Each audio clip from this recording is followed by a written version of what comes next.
Perencana keuangan Randall Thompson pernah bilang kayak begini, waktu yang paling tepat buat mulai investasi sebenarnya tuh kemarin. Waktu yang paling tepat kedua adalah hari ini, dan waktu terburuk adalah besok. Nah, kalau lo gimana?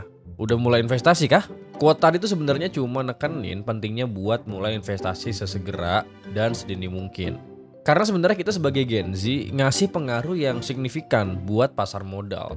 Nah, selain generasi milenial, Gen Z itu udah berkontribusi nambahin 10,3 juta investor baru yang imbasnya ngangkat kapitalisasi pasar sampai 600 juta US dollar. Nah, Gen Z juga jadi generasi yang paling aktif trading di stock market dibanding generasi lainnya. Tapi mungkin ada yang mikir kayak gini nih, gue investor pemula, masih bingung nih start dari mana. Nah, sebenarnya it's okay.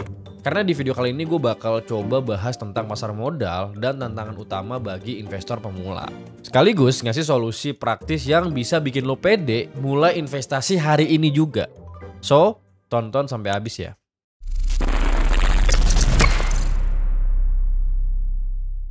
Jadi sebenarnya pasar saham atau stock market bisa dibilang sulit banget buat diprediksi. Karena faktor-faktor yang berkontribusi terhadap naik turunnya saham juga unpredictable gitu. Nah, kalau ditanya sebenarnya apa sih yang jadi faktor-faktornya? Nah, banyak.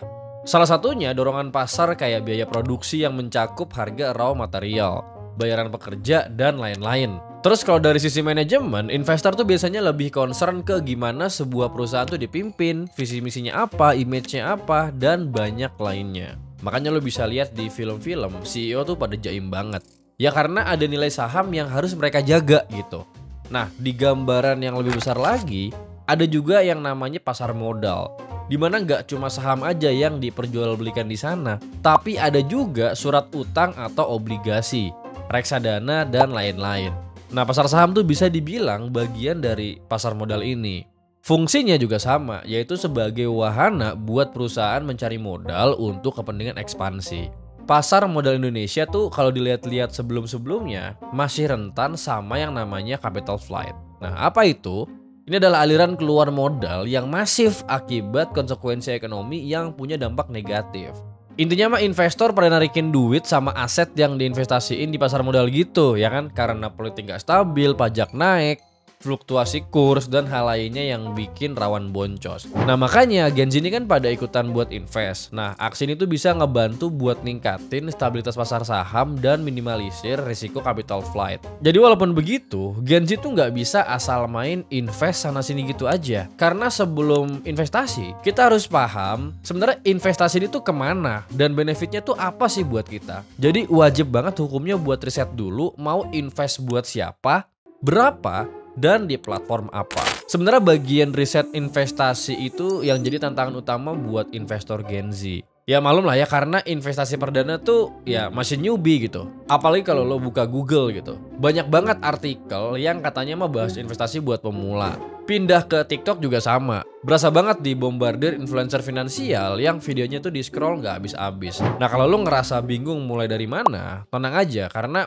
kita semua juga sama gitu, gue juga sama. Bahkan Menteri Keuangan Sri Mulyani juga ngerasa ini PR terbesar generasi muda. Gen Z ini emang kalau dibilang tuh akses instrumen keuangan tuh elit gitu, tapi ya literasi keuangannya masih sulit.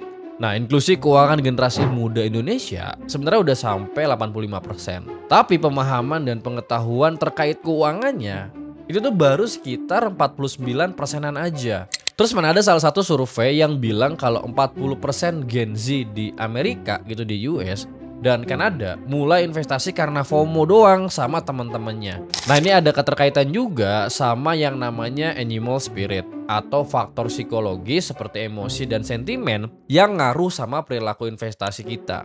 Nah, masalahnya FOMO di investasi tuh bikin ngeri gitu. Kalau teman lo invest di aplikasi yang aman dan nguntungin ya bagus lo ikutin. Nah, tapi kalau ternyata teman lo kejebak investasi bodong ya gimana? Amit-amit kan, ya jangan sampai gitu. Nah, makanya di sini tuh gue mau ngasih tahu aplikasi buat investasi yang aman dan fiturnya tuh enak banget buat dipakai sama investor pemula. Namanya Nanovest. Ada banyak fitur yang bisa bantu kita investor newbie buat belajar investasi. kayak panduan investasi, analisis pasar, dan rekomendasi portofolio. Nah menurut gue Nanovest tuh bisa banget jadi aplikasi andalan lo buat mulai investasi dengan bijak. Nah buat lo yang belum mulai investasi karena masih ragu-ragu, lo bisa banget mulai hari ini juga pakai Nanovest. KYC-nya juga cuman semenit doang, simple banget. Di Nanovest juga ada 2000 lebih saham Amerika dan kripto yang bisa lo invest mulai dari 5.000 alias goceng doang. Lo juga nggak perlu ragu lagi sama masalah keamanan. Soalnya Nanovest tuh udah terlisensi Bapepti, tersertifikasi ISO dan KAN, serta terlindungi asuransi Sinarmas yang bisa ngelindungin investasi lo dari ancaman cybercrime. Pokoknya investasi buat masa depan lo dijamin aman sama Nano.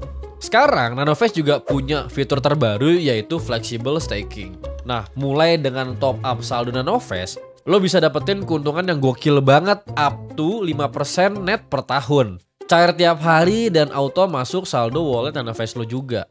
Yang makin mantap, fitur ini tuh nggak ada syarat minimal saldo dan ya aman pastinya.